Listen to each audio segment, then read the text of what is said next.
Base करतो आपल्याला एक 3 फुटाचं अंतर सोडायचं आणि असं मार्किंग करायचं. परत मार्किंग आलंय ते मार्किंग खाली आलं. मार्किंग यासाठी केलं आहे की या गोलाच्या आतमध्ये 3 रंग टाकायचे. पहिला रंग त्या मार्किंगवर टाकला.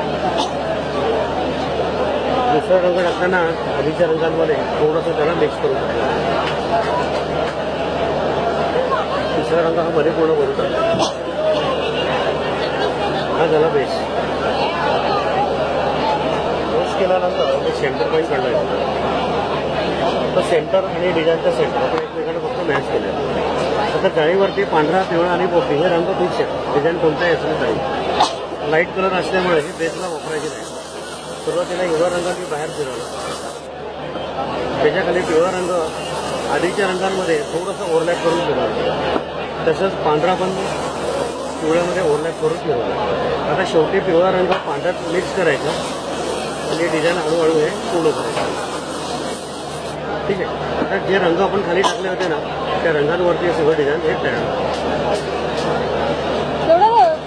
ही पूर्ण प्रोसेस यात दिलेली आहे. रंग कोणते खाली टाकायचे कोणते